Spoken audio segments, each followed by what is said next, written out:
city to city, state to state, coast to coast, it is the A Train Sports Talk Podcast. I'm going to go by my radio name that was given years ago. You got the big fella here. Y'all know me as Anthony Smith, but today I'm going to be the big fella because I have a guest as we look at high school football. And this guy is very knowledgeable of the sport. I even seen some of his articles that were written in Catch It, Kansas.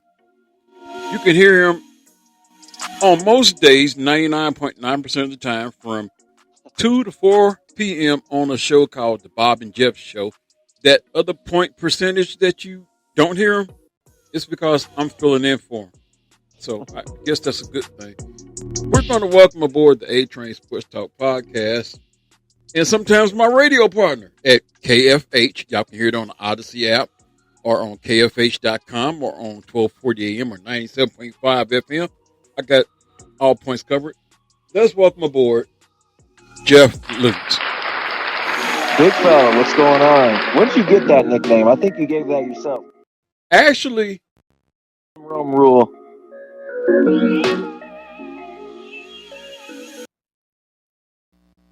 Here we go. That nickname was given by Bruce Hurdle years ago. How long have you been a big fella? That's the question. Did you come out of the womb as a big fella? You know what? As long as I've been big, I almost would believe that I came out a big fella. I never did get the exact weight on when I was, how much I weighed when I was born. I was never told that information. So, we'll go with what you say. I might have been big coming out the womb, and I just never regressed. I just expanded. When I was growing up, I used to grow taller I was taller than most kids in my age group. And then along the way somewhere, I stopped growing taller and I started expanding to where when I went to a department store and they asked me what size I wear, I would usually tell them I wear elastic. Hey, it happens to the best of us. No worries on that. It looks great on you either way. I really do appreciate that, man. So anyway, I know you say I'm not going to say you don't follow it. You just don't have a lot of access to see a lot of games. But how much of the high school season have you followed? Which teams do you actually keep an eye on? Well, I do the Friday Five. I started that this week at Catch It, Kansas. Right. Just to kind of contribute to that side of things. Not necessarily in my job title, but something I wanted to do. And so I look, for the best games every week. And I also look for like teams that we haven't talked about or haven't written about yet. Hopefully, we want them to be in good matchups. We want them to be having good years. But like a team like Haven,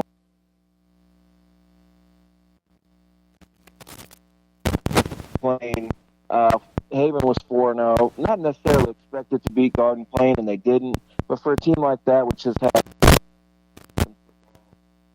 or really ever, it's good to write about a team like Haven, especially when they're going into a big matchup. And that being said, you did a feature on Topeka.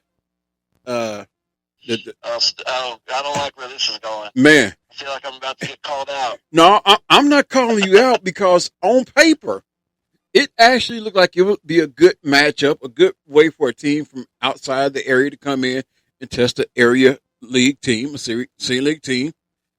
And we got just the opposite. I mean, did you actually see East Tide just boat racing that team out of Topeka like that? Yeah, we're talking about Topeka Highland Park. And for context, this is a team that as recently as 2021 was finishing up, I think, 7 straight winless seasons. They had 11 wins and 138 losses. Going into 2021, and then they've had now 2 straight winning seasons, which is kind of unheard of at Highland Park in Topeka. And they started not only 4-0 this year, they have not allowed a point in their 4 games. And maybe I should have, checked the teams that they were playing, because obviously they're all out of area, non-Wichita teams. But I figure within the span of 4 games, you're going to meet somebody with some kind of capability to put the ball in the end zone. And Highland Park was just destroying these teams. I think it went 48, 38, 28, 32, something like that to 0 in those 4 games. And yesterday, East not only put some points on Highland Park for the first time, they won the game 74-6. And Earth doesn't even make sense to me. Life makes no sense to me. Seeing an outcome like that, even though I hadn't seen Highland Park play, knowing that they had allowed 0 points, and then allowing a whole season's worth of points in one game, it doesn't add up for me. Right. That was mind blowing because I had the privilege to go out to Andover, check out Andover Central, and let's just say last night was not a good night for Andover sports teams in general, as both teams took on both Goddard schools. Eisenhower handled Andover, and the game I was at, it was a very intriguing game because I was expecting Andover Central because I read about and looked at some of the weapons that they have, like Maddox Archibald, Jace Adler, players like that. And I'm expecting them to, pretty much handle Goddard. And when I get there, they're facing pretty much a 16-3 deficit. Then come out in the second half, and you're thinking momentum's going to shift their way because they had I think it was a loss on downs, I do believe, and then there was a turnover, and Andover Central got the ball back. And then in a matter of seconds, as they celebrate and get the ball back, they throw a pick six, and then they had a chance at the end of the game, but it's like their offensive line had leaks in it, and looked like Goddard was just living rent free in Andover Central's backfield. So it just was not a good game for Andover Central. Yeah, and it was a pretty surprising result because Andover Central, they lost 4 games in a row at one point last year, and I want to say one of those was to Goddard. And I know Goddard won that whole Goddard-Andover series last year. They beat their crosstown rival Eisenhower, and they beat Andover and Andover Central. So one of those losses in the middle of the season by Andover Central was to Goddard. But then they won the rest of their games except the state championship game, and then won the first 4 this year. So they'd won 9 out of 10 coming in, and really thought they'd continue to roll and avenge that loss from last year against Goddard. But Goddard, again, won that game, and they have also beaten Eisenhower. Actually, Eisenhower beat them this year. But the key for Goddard is to build some momentum off of this. That's a team that hasn't had a longer than 3-game winning streak since 2016, somewhere around there. It's been several years. So this is a team that has gotten these big wins over the last couple of years, but just hasn't really been able to completely capitalize on it. Absolutely. And you had some more games on your Friday 5 that we haven't touched on. I'm just going to go ahead and open up the floor and say, give me the rest of those games, and were you surprised at some of the outcomes? Well, we talked about the other Goddard-Andover game, which was Goddard-Eisenhower against Andover, and Andover made it close, which I don't know a lot of people expected. I wrote in that game that we're going to find out if Andover has really kind of rallied from that 14-game losing streak that they had that ended this year, and we're going to find out really if Goddard Eisenhower is a contender. I said we're going to find out both of those things, and I think maybe we didn't necessarily find out either, because Andover lost the game, but Goddard Eisenhower didn't really put them away. So that was a tough one. We mentioned East and Highland Park. Mm-hmm. Trying to think now. What we mentioned Haven Garden Plain, and the other game was Derby Hutch. That game, which right I knew there wasn't going to be close, but you got to put Derby on there. They had not been featured in the column yet, and Hutchinson's a traditionally good team. They managed just 3 points, and Derby ran it down their throats last night, which is not unexpected, but still a good-looking game on paper. And I can say to my credit, I've had a chance to check out some games this year. So we might have to talk to the powers that be and see if they can give me some credentials so I can just get into these games. But the games I've happened to witness this year, and I can say I was pretty much treated like royalty, at least at 2 of the games, because some of the people I already knew. I haven't made no report with anybody at Andover Central no more than on X, and we're not going to say all that formally known as because I think we know that we beat a dead horse over the head. But my first game, and like I said, it's been a while since I've been to a football game now, high school game. I went to the Mays South versus Newton game. That was the first game of the season. I was able to check out Derby against Mays. That was a laugher. Uh, Great atmosphere out there. I mean, Derby, they go all out. I mean, with the team scores, the lights go out and flicker and flash and all that. And then last night I was at Andover Central, so I don't know where the train is going to pull up next week, if I can pull up somewhere next week. But I'm telling you, the high school atmosphere, at least I'm going to say at May South and Derby, and I'm not discrediting Andover Central. They got a good atmosphere out there, but if you haven't been to a game at May South or Derby, you need to go out there. And to Derby's credit, you need to get out there when the bell rings for the kids to get out of school if you want to get good parking and good seating. Otherwise, right. Otherwise, absolutely. Both of those places are great games to watch games, and both of those have had a lot of success, and both of those schools have had coaches there for a long time. I believe Brent Pfeiffer is the only football coach in the history of May South. He's been there for 17 years or however long it's been since May South became a school. 2009. And of course, Derby with Brandon Clark has been there for a while too and won some state titles. Go ahead, big fella. I apologize. Oh, you're great. I mean, yeah, like you say, Brent Pfeiffer, he's been there since 2009, I think, when May South opened. So, like you say, he's the only coach that school has ever known. He's put his stamp on it. And an interesting thing about his quarterback, Tate McNew, because that was in Vite magazine, which I believe KFH and Vite has a partnership, so we can mention them too. Of course, I'm not on the radio. I'm on a podcast, so there are some things I can mention on the podcast that I wouldn't mention on the radio. All right, like, hey, let me share this real quick. I got an email from TD, Tony Deucing. We know that guy, so yeah, we're giving him some love on my podcast. I got an email from him, and he said, "Hey, don't be calling other radio stations." I'm like, I haven't called those guys since I worked for y'all. He said, okay, I just wanted to make sure. He said, I didn't think it was true. He said, someone said there. I said, they didn't hear me. But I know it is. There's a guy on there who has a tendency to call people's names, whether he said we haven't heard from. And it so happened I was actually low-key listening to them. I don't want that part. And I heard this guy. I think you're allowed. I heard this guy say, we haven't heard from Anthony Smith in a long time. I'm like, wait a minute, hold on, man. You're not supposed to say people's last name. That's a radio no-no. Yeah. Don't do that. Can't be doing it. So I think what I did was, I think I was on the Facebook page, and I said, hey, because I don't have him on Facebook. So I said, hey, radio no-no is you do not mention people's last name on radio. So, and of course, you said that as Anthony Smith. You probably outed yourself, Anthony. Right, but I never did call that station. But once again, y'all, I got Jeff Lutz on the A-Train Sports Talk podcast. He's putting his life at risk riding on a train with a guy who has no license to do this. But seems like it. But what is it, though?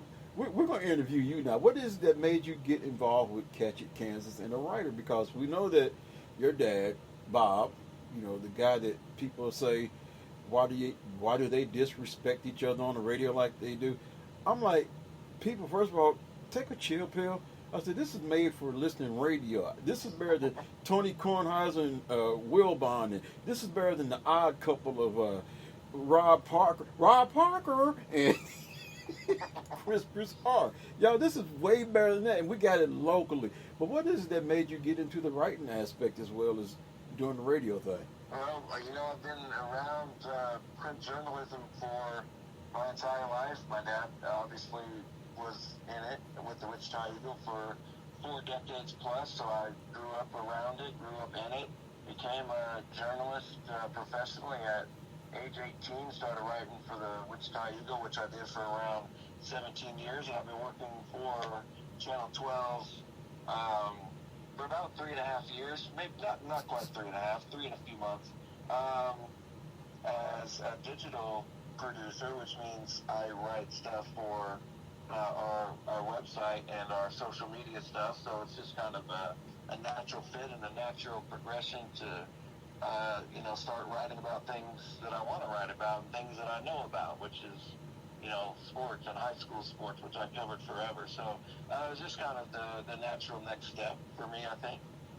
Absolutely. Well, man, I sure appreciate you spending some moments of your day because I know you're probably watching some college football because we got those. Baseball, Anthony. We got 4 division series games, including your Cleveland Guardians taking down the Detroit Tigers 7-0 early today. You mean your Cleveland Guardians? They're yours too. If I'm doing the show and we're on the train, then we are both pulling in the direction of the Cleveland Guardians. Okay. I have been made an honorary Cleveland Guardians fan. So there, I'm a Yes, Cleveland sir. Guardians. I'm not going to be sarcastic and say Indians because Jeff would get goosebumps and blood ball. And Yeah, this is not 5 years ago. We've turned the page. I still say they should have went with the Cleveland Rockers. I don't care what Not nobody bad, says. but we're not a WNBA team, Anthony. I know, but that name has been buried, so they could resurrect that name and put it on the baseball team. They play right there, almost right down the street from the Hard Rock Cafe. Come on, let's honor the music. If they win the World Series this year, we can rename them the Cleveland Goofballs, and I won't care. Just give me that title. Give me that ring. All right. Well, I'm gonna let you enjoy some baseball. I know you watched some football because we got some picks riding on it. And let's just tell everybody who hit that 10-point bonus the other week. I don't remember. I gotta go. Yeah, right. Right. Okay. It was the big fella, Minnesota Vikings. I mean, I gotta give credit where it's due. That's right. All right, well, I'm going to let you go and enjoy some baseball games. I'm going to take a break, and when I come back on the other side of my break, y'all, I am going to give y'all a recap of all the scores from teams all across the state of Kansas, including all the way down to 6-man. That's right. You're going to only hear that right here on the A-Train Sports Talk podcast with yours truly, the number one conductor in all the state of Kansas, the big fella known as Anthony Smith. Once again, Jeff, thanks a lot. Appreciate you, bro. Appreciate you, Anthony. All right. That was my guest, Jeff Lutz. Like I say, you can hear him each and every day if they're not interrupted by a baseball game on KFH, 1240 AM, 97.5 FM, or on the Audacy App, or at KFH.com. Whatever you do, tune in and be entertained by the Bob and Jeff Show from 2 to 4 Monday through Friday. Like I said, I am about to take a break, so don't you dare go nowhere. I got more for you coming on the other side of the break, so you stay tuned. I don't know why my music bed isn't playing, but I'll tell you what we're going to do. We're just going to go ahead and take this break. And when we come back, we'll have some more questions. It is the A-Train Sports Talk Podcast. Your host is Dr.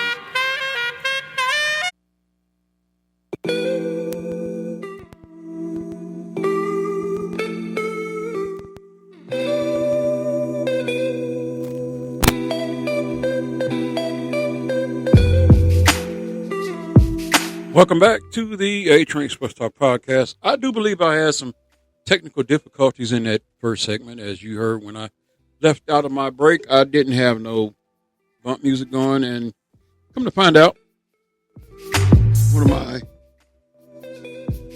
cords, one of my cables had dislodged itself from its source.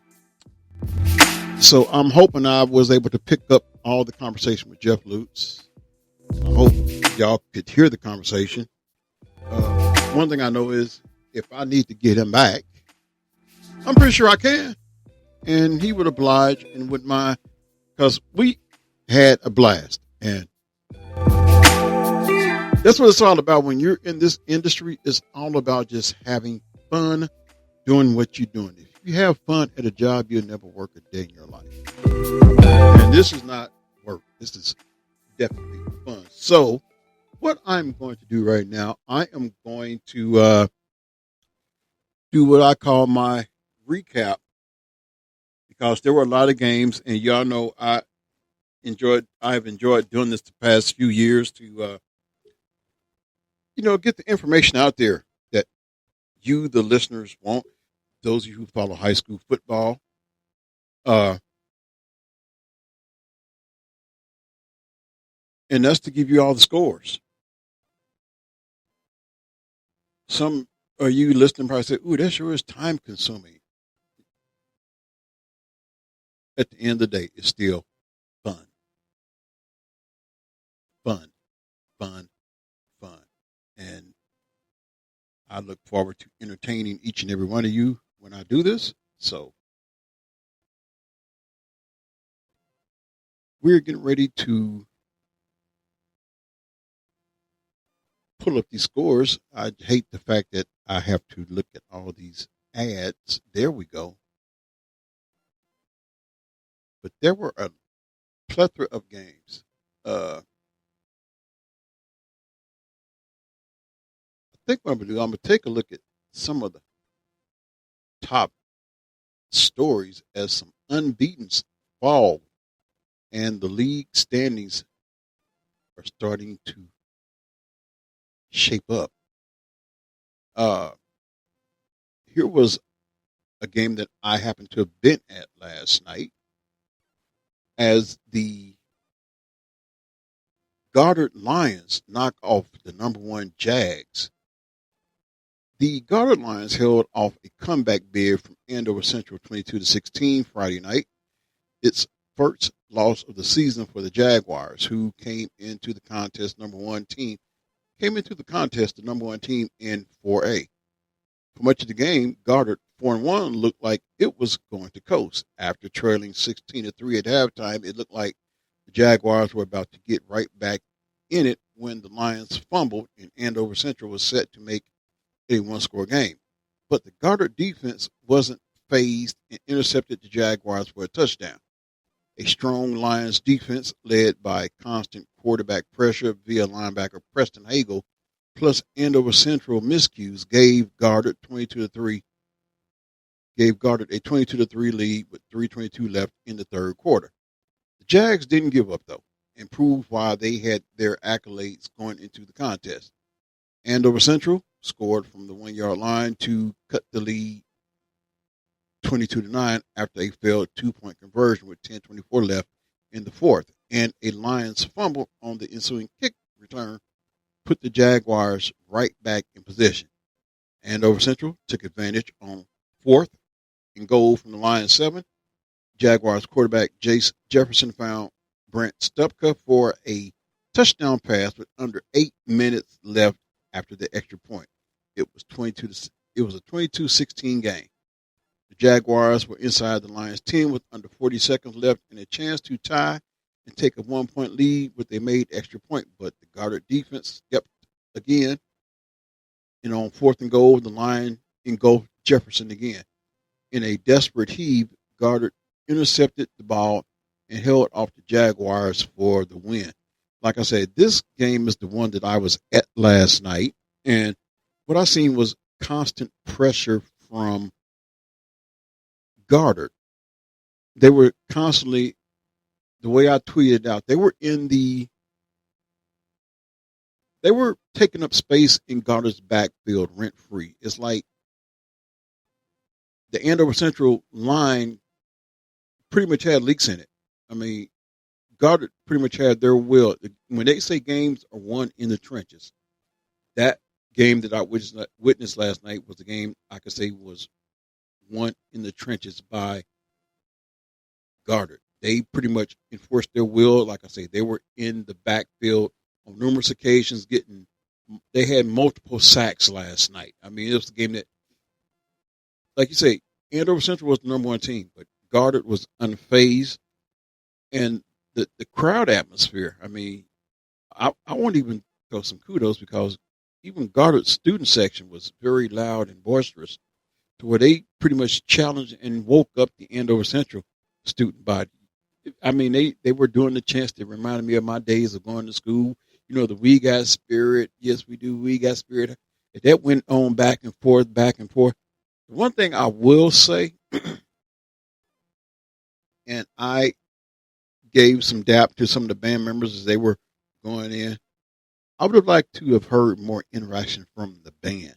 You know, uh, outside the Andover student section, and to me, my lack of hearing the band interaction, I think if you have the student section along with the band's activity going on, I think you would get the crowd even more involved because, like I said, Goddard's fan base, they brought the energy for their team. And Andover's fans outside their student body seemed like they were just waiting for something to happen to cheer about as opposed to giving the players that energy to feed off of. I believe that goes a long ways. I mean, instead of waiting for something to happen, giving them something to feed off to make something happen. That's just an observation. Now, I've only gone to 3 games this year. That's more than I've gone to combined in the last 30 years. So I've been in some great atmospheres. So I'm not saying that Andover Central wasn't a great atmosphere. It's just that, the fans, which are basically the parents, the uncles, the grandparents, the aunties, the grandmothers, don't be afraid to let your fandom show. Make a little bit of noise. If you make some noise from where you're at, then it trickles down to where the student section is at, over to the band, because, see, that's another area where I've been involved. I was in the band growing up, and it wouldn't take nothing for us to start playing the school fight song, or if there's a timeout, to make a little bit of noise, get the people involved. So those are just some observations that I would like to see, because I'm pretty sure I would make another journey to Andover Central. But that was just my observation outside of the game. But yeah, once again, Goddard knocks off number 1, Andover Central. In other related news, we have here where Eisenhower beats Andover after a slow start. Goddard Eisenhower was scoreless and behind at halftime, but that changed after the break. The Tigers got the offense going and defeated Andover 21-17 to stay undefeated. Andover 2-3 led at halftime, 6-0, following a scoreless first quarter for both teams. The Tigers got going, though, out of the locker room and outscored the Trojans 14-3 going into the fourth quarter. Andover kept battling, but Eisenhower was able to hold on for the 21-17 victory. In other games, Collegiate delivered first loss for the Greenbacks. That's right, as the Spartans had all the answers against the previously undefeated Greenbacks Friday night at home in their 42-12 win. Pratt came into Wichita 4-0, but couldn't get anything going against Collegiate. The Spartans now match Pratt's record at 4-1. How about a team that didn't get upset as number 1 Norton survives defensive battle in Beloit? 3 yards in a cloud of dust. It might have been true except for the steel green grass at Trojan Field in Beloit. The Trojans milked 9 minutes off the clock on the opening drive and made 3 goal line stands against top-ranked Norton, but it was not enough. The Blue Jays scored twice in the second half to pull out a 14-7 win and move to 5-0 on the season.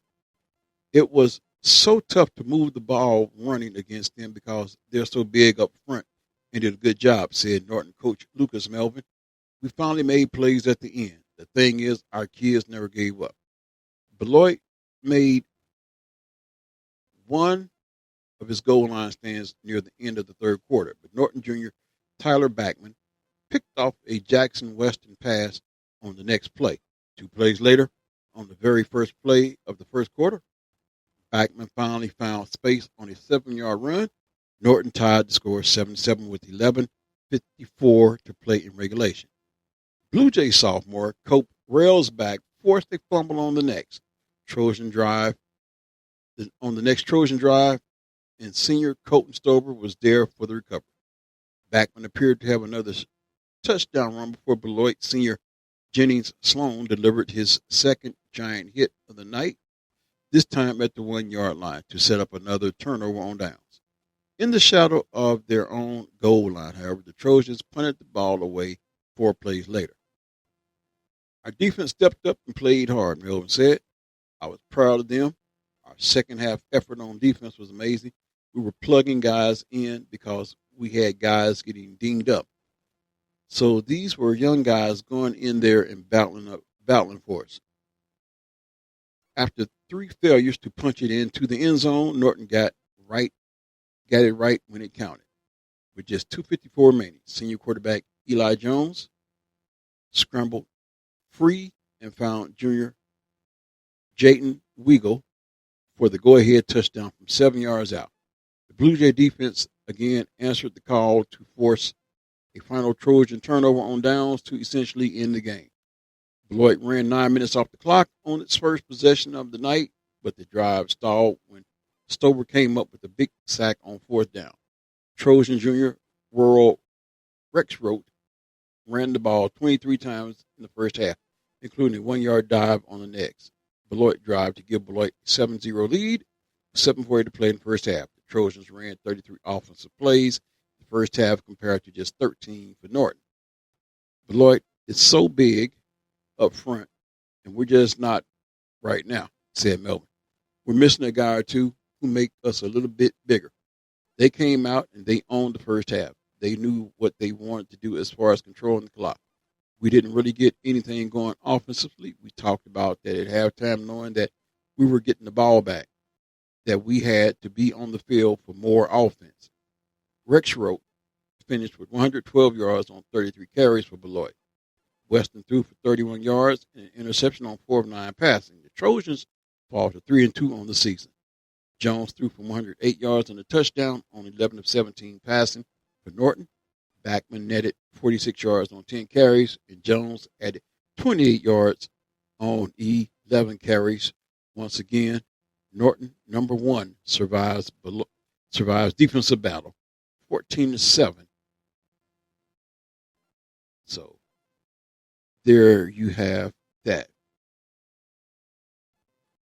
Looking at some more games, Cheney wins turnover battle, downs Hoisington on the road.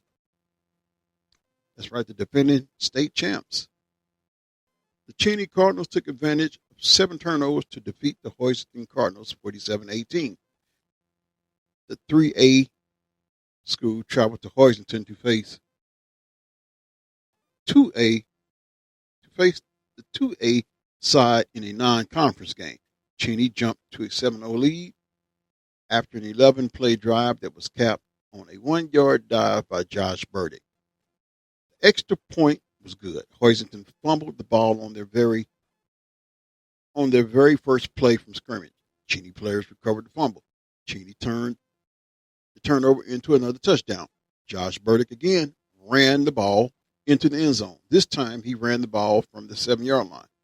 With close to 3 minutes to go in the second quarter, Hoisington got on the scoreboard for the first time. Carson Mason caught a pass from Ren Gala and ran the ball in for the 17-yard completion and touchdown. Hoisington missed their extra point. Cheney quickly responded. Josh Burdick once again completed his first touchdown pass a minute later. He found an open Dietrich McDaniel. McDaniel evaded 2 Hoisington tacklers to take the ball in from 69 yards out. Cheney led 20-6 at halftime. Hoisington had won the coin toss before the game and elected to defer to the second half. Cheney kicked off the ball. The ball landed on the field and then went backwards. The visitors recovered the ball on the Hoisington 24-yard line. Cheney turned the fortunate bounce into points when Maximus Miller brushed the ball in from the 3-yard line. After the extra point, they led 27-6. On the ensuing kickoff, again, the ball bounced and Hoisington was unable to field it. Cheney recovered the kick and started from the home team's 25-yard line. Sounds like deja vu all over again. Josh Burdick ended the drive with a 7-yard pass to Jace Robertson.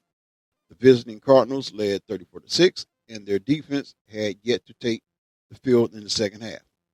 Hoisington's first possession with the ball ended in an interception. Cheney was unable to score points from the turnover.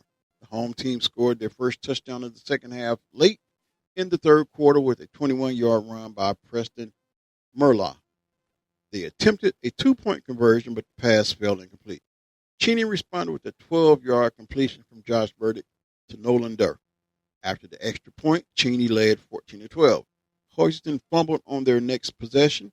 It took Cheney 2 plays to score. Josh Burdick rushed for his third touchdown on the ground from 8 yards out.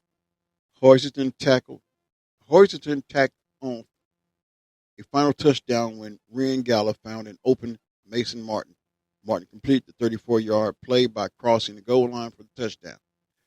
After another missed extra point, Cheney won 47-8.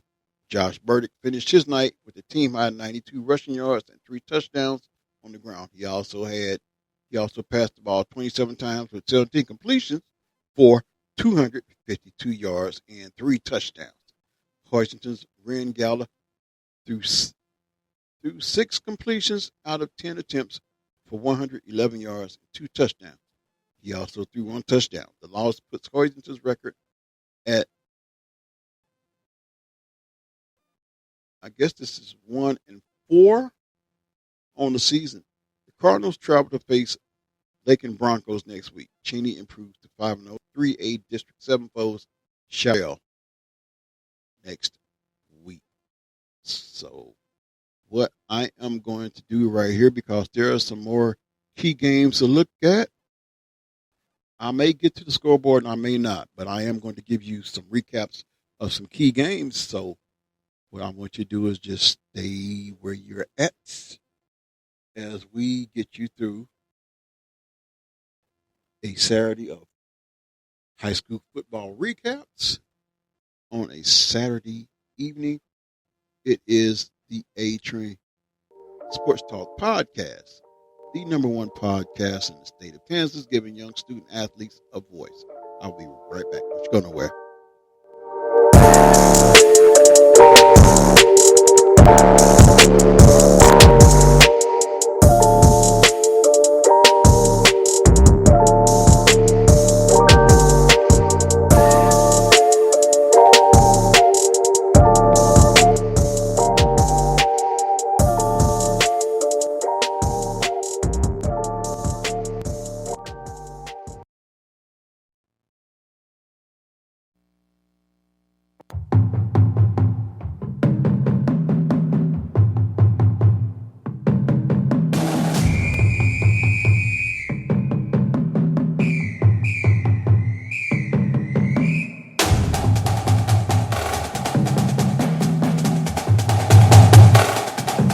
Welcome back to the A-Train Sports Talk Podcast.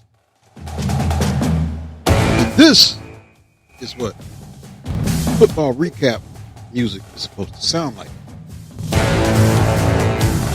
This just sounds like football music right here. So my first segment, we had Jeff Lute song from the Bob and Jeff Show, which you can hear on KFH Monday through Friday, unless there's a game broadcast that would interrupt that. And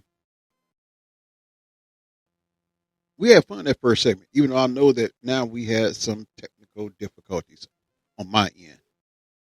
Then in the next segment, we highlighted some key games. So like I said, I may or I may not get to the whole scoreboard, but I am going to give you a rundown of some key games. So the first few games we looked at was, as this called, the Week 5 Roundup. Unbeaten fall.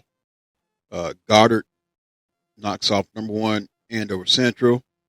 Then Eisenhower, they're playing host to the other Andover school, and they beat them. So it was just a bad night for Andover schools all around the board.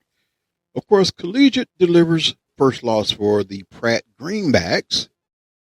Number 1 Norton, they survived a defensive battle against Beloit to win that game 14-7. And Cheney takes advantage of the turnovers that Hoisington gave up and win that game on the road, which now leads us to a game that was anticipated as being a big game. We know that one of the teams is usually a traditional power, whether they're in 5A or 6A. But there's a team that wears green, and they have a slogan in that town that says green is magic, and they took that magic on the road. I'm talking about Derby. They just stifled Hutch on the road by the score of 36-3. So how did that play out? Well, at halftime, it looked like Hutchinson was up for the challenge against undefeated Derby. The Panthers held Hutchinson scoreless at the break, but the 29-point favorite led by just a couple of scores at halftime. Also, you mean they're putting point spreads on high school games now? According to this, it says Hutch was a 29-point favorite. The Panthers pulled away in the second half, though, and stayed perfect so far on the season en route to a 36-3 win in Hutch. And I want to say, watching this Derby team play, like I had the previous week to watch them play, looks as if the only team that can actually beat Derby is Derby themselves. And I'm pretty sure with Coach Brandon Clark, they're keeping things on an even keel. But they got so close last year, and they're carrying that into this season. So Derby looks like they are a team on a mission, and they could be hoisting that 6A trophy. Anyway, Derby 5-0 took an early 6-0 lead with a 7-yard touchdown run by Panther senior quarterback Drew Kemp, with runs by sophomore Arias Finley setting up the drive. Kemp scored again on a short run with 9:39 left in the second quarter. Derby added to its lead 12-0 after a blocked extra point, incomplete pass on a 2-point conversion. A 43-yard scamper by Hutch running back Cade Smith looked to set up the Salthawks with an answer, but the Derby defense stiffened and Hutchinson turned the ball over on downs. Derby was knocking on the Salthawks' door again with 8 seconds before halftime, but the Hutchinson defense held the Panthers to a short field goal and a 15-0 lead. The Salthawks received to start the third quarter, but it didn't go well. Hutch fumbled the kick return, and just like that, the Panthers were set to continue their momentum at the Salthawks 26. Kemp answered quickly with a touchdown pass to senior John Lejeune with 11:02 left in the third quarter, and the Panthers added cushion to their lead, now 22-0. Another Hutch turnover took away any hopes of the Salthawks getting back in the game, and with 36 seconds left in the third quarter, Finley found the end zone again, setting up first and goal opportunity. By then, the Panthers led comfortably 36-0 en route to a 36-3 victory. And that's not all, because we go a little bit farther away. Big fourth quarter puts Wamego past Buhler. Buhler led the first 3 quarters, but it's Wamego for the first 3 quarters, but Wamego won the most important. The Red Raiders, 4-1, defeated the Crusaders 29-16 Friday night in Buhler. After a scoreless first quarter, the Crusaders, 3-2, notched a safety and led 2-0 with 8:15 left in the second quarter. Wamego got on the board with 7:24 left in the third, but Buhler extended its advantage 16-7 with 1:31 left in the third. The Red Raiders weren't done, though, and made it a 1-point contest, 16-15, going into fourth. Wamego took its first lead 21-16 with 5:59 left in the game, and it was a lead the Red Raiders wouldn't relinquish the rest of the way en route to their 29-16 victory. How about Wellington and Augusta? A battle-tested Wellington team sitting 2-2 traveled to 0-4 Augusta Friday night. The Crusaders were dominant for much of the way, but the Orioles showed a fight to make it competitive in a 40-21 loss. Wellington built a 27-0 lead and appeared poised to run away with it. Augusta couldn't complete the comeback, but outscored the Crusaders the rest of the way. In other games of interest, around here in the GWAR, the Greater Wichita Athletic League, Wichita Heights versus Bishop Carroll. Falcons visited the Golden Eagles in a matchup of 1-3 teams. And this here is where I think I'll let my partners that catch it. Kansas, let you know what happened in that game. What I can tell you is the game wasn't pretty. Heights. Carroll. We got a run out. We start with Heights. Donovan Wyatt. Long run. Sets him up in good position. Then over to Bishop Carroll. How about Carter Clumpy? Scrambling. Touchdown. 7-0 Eagles. Back to Heights. Zane Masterson pitching to Darius Rogers. It was a master idea. He's gone. Long run. More than 50 yards there. We are tied at 7. Back to Carroll. Clumpy throws to Nick Wineland. 14-7 is the score. Staying with Carroll now. Clumpy has been doing well with the arm. And at this time, he'll just keep it in the end zone. 21-7. Back to the Heights offense. Zane Masterson throwing it to Trey Hayes. And 52-21. Carroll. So, yeah, Carroll kind of pretty much ran away with that game. It wasn't even close. And what else do we have here for you? I think we pretty much got you up to speed. What I am going to do, I am going to go ahead and give you some scores. That way you know exactly what happened, where you're at. So just don't you go nowhere. We'll be back on the other side of this break, as this will probably be a more longer extended podcast. But I believe that you deserve all the information that you want, especially after a football Friday night lights. So, be right back.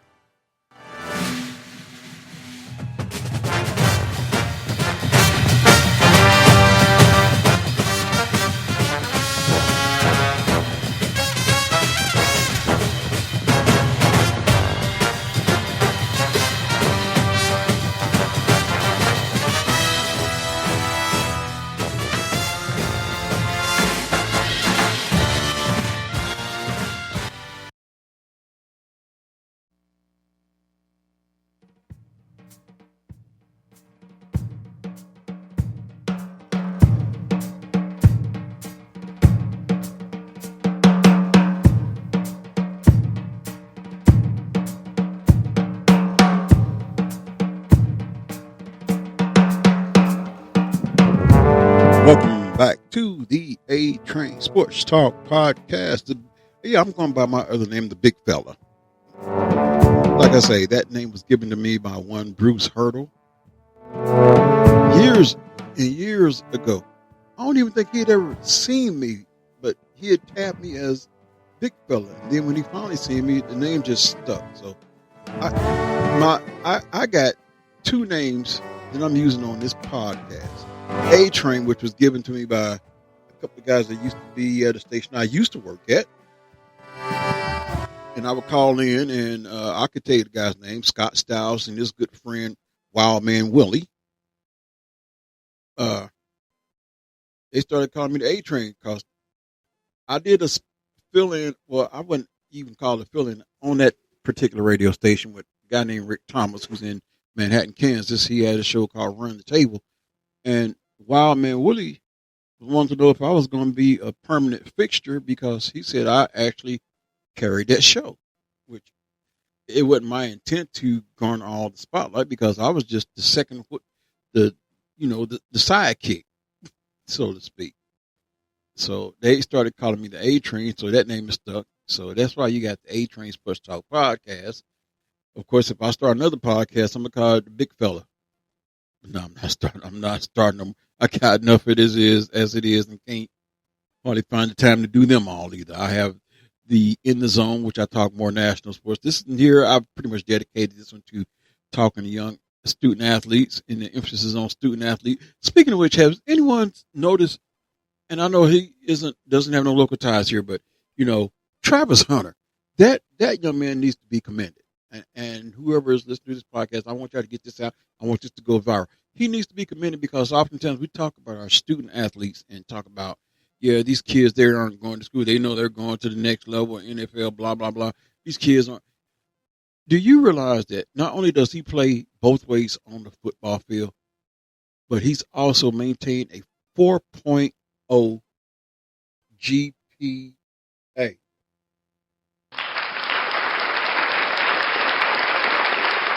And no, he is not taking no shoestring tying class, swimming 101, basket weaving. No, he is maintaining a 4.0 grade point average in physiology.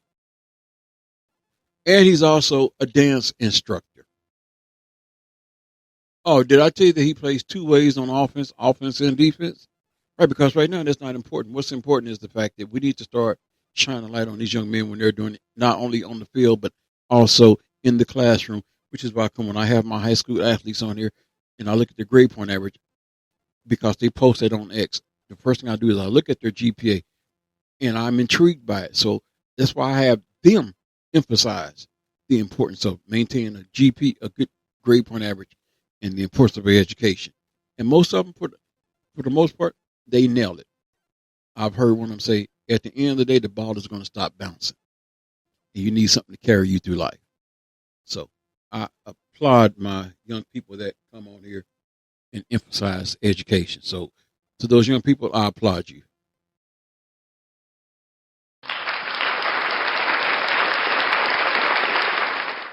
All right, so now what we're going to do, we're going to go ahead, as long as time will permit, we're going to go ahead and give you scores from week 5.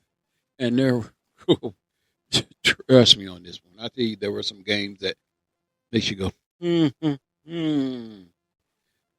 Start off with Mays and Campus.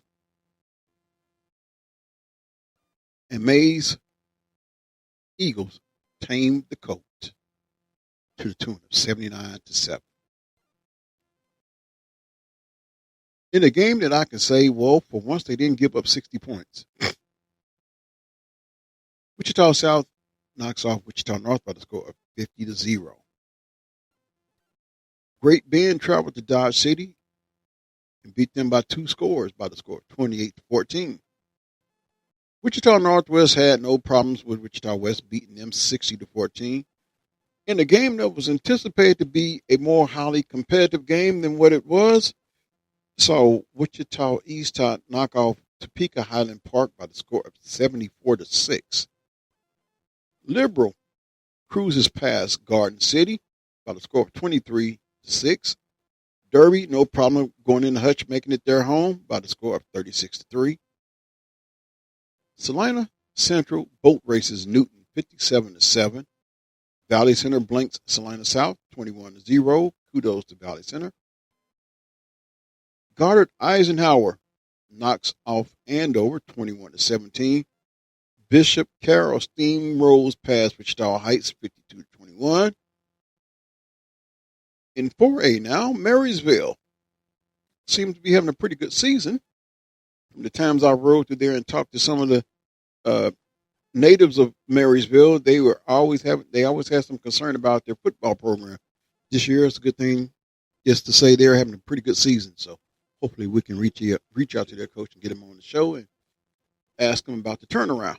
Anyway, Marysville went to Abilene and squeaked out with a 2-point victory. Wamego, as was featured in my recaps, knocks off Mueller by the score of 29-16. Winfield cruises past Circle 28-6. I want to say hi to my good friend Andrea out there. She has a son who is, I believe, a trainer now or some type of title he has on the football program since he's unable to play. Goddard the game I had was in attendance at last night, and I've already shared my thoughts on that. Goddard knocks off previously unbeaten and previously number one ranked in 4A Andover Central by a score of 22-16. Wellington cruises past Augusta 40-21. Winfield, we already mentioned that one, knocked off Circle 28-9. Mulvane blanks El Dorado 57-0. McPherson cruises past Rose Hill 35-26. No score on the Wichita Southeast Capeland game. I did see a score earlier, but I cannot remember what that score was.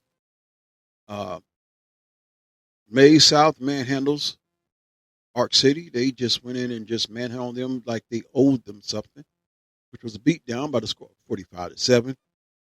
Going to get Coach back on here and get some of his players on here.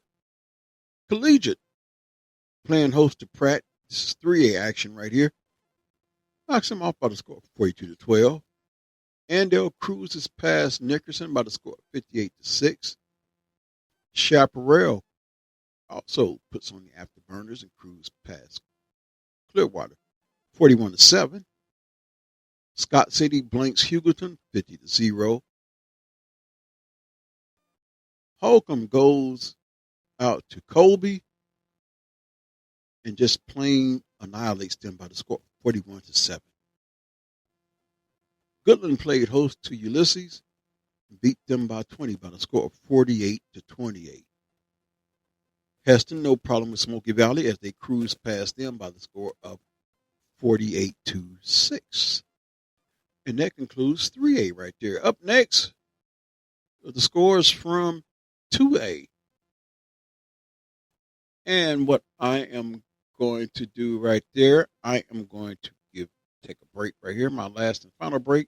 And when I come back, we're going to look at 2A, 1A, 8-man Division 1, and 8-man Division 2 scores, as well as 6-man, all right here on A-Train Sports Talk Podcast with your host and conductor, Anthony Smith, a.k.a. the Big Fella.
Welcome back to the A-Train Sports Talk Podcast as we look to get this train back toward the station.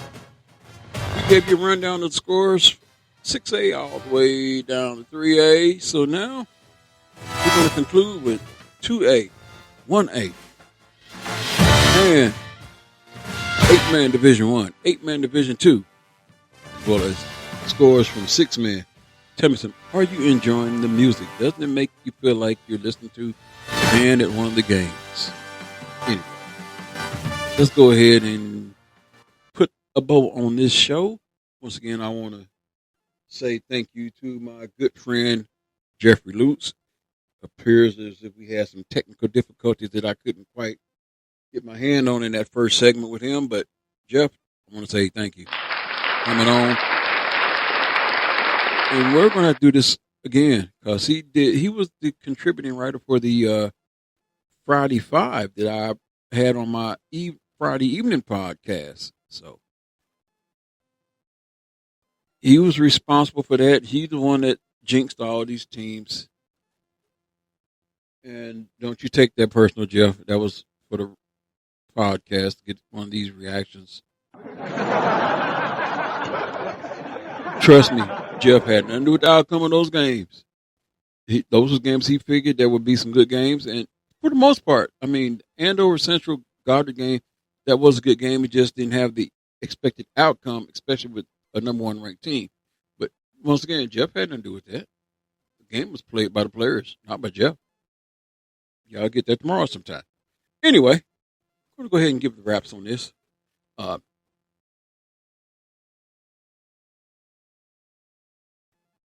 As we are getting ready to give you the scores coming from 2A. And I know that is a misprint because, so I'm not going to even give that score because I know that's a misprint. However, Ellsworth, in a closely contested game, knocks off Hillsborough by the score of 14-6. No score on Cimarron Larned, no score on Southwestern Heights or Lakin. However, Douglas travels to Kingman, and they limped up with a 41-12 loss. Norton Community goes into Beloit and knocks them off by the score of 14-7. I hope that's right because I could have sworn I seen Beloit was playing in another game. That was a defensive battle. Okay. Anyway, I read it as it was. Eureka went to Blue Stem and knocked them off by the score of 30-14. No score on Wichita Trinity or Belle Plaine. Halstead traveled to Minneapolis and limped out with a 28-21 loss. Garden Plain traveled to Haven and went in and owned the building by beating them by the score of 38-14. Lions went in to take on Southeast of Saline. Thank you for coming. Thank you for the no-show. However, Southeast of Saline wins the game 66-0. Phillipsburg traveled to Russell to take on the Broncos, and they beat them by the score of 34-7. Council Grove traveled to Osage and walks away with a 26-20 loss. In 1A, Ellenwood played host to South Sumner, beat them by the score of 59-27. A game that went into overtime as Smith Center went to Thomas More Prep and comes away with a 20-14 victory. No score on Syracuse or Stanton County, and no score. I'll take that back. Oh, here we go. No score for Oakley Plainville. No score from the Republic County Harrington, and no score from Syracuse Stanton County. Also, no scores from Cedric Sacred Heart. However, we do have a score for Sterling and Medicine Lodge, as Sterling comes away with a 39-7 victory. Mountain Ridge hosting Remington comes away with a 41-8 victory. Conway Spring blanks Hutch Trinity 35-0. Now for 8-man Division 1, I have to give some applause to my good friend Matthew Fowler, Oswego, and his Indians out there as they blanked Burden Central by the score of 49-0. Not only did they blank them, they went into their home field and shut them out. Basically, they said, "This is our house." Congrats, Oswego. Fowler. No score on the Sylvan Lucas Lakeside game. No score on Spearville Kinsley. Likewise for Independent South Central. However, the Cross played host to Quinter, beating them by the score 42-24. Kiowa County cruises past Udall 62-12. Central Plains blanks Gossel 50-0. No score on Cedarville versus West Elk. Little River cruises past Canton Galva 66-6. Madison 48, Northern Heights 2. Chase County knocks off Yates Center 54-0. Sedan goes into Armand Northeast beats them by the score of 36-28. What I would deem low scoring, closely contested 8-man game. No score on St. Francis Hill City. Oxford traveled to Pratt Skyline and was just a rude guess, beating them by the score of 54-8. No score on Meade South Gray. Also no score on Trago Community versus Ellis. However, Wichita County cruises past Ness City 62-6. No score for Hoaxie Decatur Community. Linden boat races Flint Hills 48-8. Kenton Galbert, likewise, boat races Little River 66-6. No score for Atwood, Rollins County, and Stockton. No score for Sublette, Elkhart. No scores, Solomon versus El Saline. However, Clifton Clyde hosting Washington County, blank Washington County, 48-0. Now for 8-man Division II. Frankfort, a town I used to go through by nighttime. Let me just go ahead and give you a story before y'all get curious. I don't know what was I doing cruising through Frankfort at nighttime. Well, Frankfort was a place I had to go through to get to my last stop of my medical run, dropping off pharmaceuticals to long-term care facilities. So I believe out of the town of Marysville on my way to a town called Onaga, which was my last stop. And I had to avoid this dirt road. So I asked some of the natives, and they said, well, you take this road right here, and this road will lead you to this road, which will lead you through Frankfort. And then you would go through Frankfort, and then you catch this road, and it will take you to Onaga, Kansas. So that's how I went through Frankfort at night. But I see their scores and have to say kudos to them, because I never seen their town during daytime. It's always nighttime when I went through there. So anyway, that's my story on going through Frankfort. But anyway, Frankfort was victorious in grand fashion by the score of 54-6. Argonia cruises past Fairfield 58-12. And these are 8-man Division II scores. Rural Vista 68, Century 0. No score for Pretty Prairie, Norwich. Likewise for Buckland, Maxville, Deerfield, Ashland, St. John Hudson, Victoria, no scores. Osborne 64, Pike Valley 18. No score for Mineola, Satanta. Likewise for Wallace County Tribune. However, Marmottan Valley 54, Wheatland Grinnell 0. Hodgman County 48, Stafford 0. Central Christian 52, St. Paul 6. Dighton 44, Logan 14. Hanover 46, Blue Valley Randolph 0. Now for 6-man. And we start off with no scores for the Weskin Bird City Chelan. Chatopa versus South Barber, no score. Burton, Tescott, no score. And look like we're going through the list, and we have no scores in 6-man. So I'll tell you what I'm going to do. I am going to go ahead and put a wrap on this and hope that you have enjoyed the A-Train Sports Talk podcast. Hope for sure that you enjoyed my guest, Jeffrey Lutz. Like I said, me and him got to do it again, hopefully without the technical difficulties and the disconnections. Hopefully you got to hear the conversations that we had, and I enjoyed them. And we're going to do this again. We might make this a Saturday ritual. Of course, now next week things will change for me, so I want to give you all the heads up. And of course, Jeff's going to hear this from me as well too. Next week, my job we will be doing an inventory at my job, so I'll be working the second shift, going at 2, getting off at 10 the first 2 nights, and 12:30 the rest of the week. So you may get a podcast next week, you may not. I may even do one on Sunday, maybe Monday morning, which will be a look ahead at the games to come for next weekend. That way, if I don't get to come back next Saturday, at least you know the games that will be taking place next week. So that's just a programming note. But until the next time, take care of yourself and each other. It is the big fella, a.k.a. Anthony Smith, the #1 podcast in the state of Kansas, signing off. God bless. I'm out.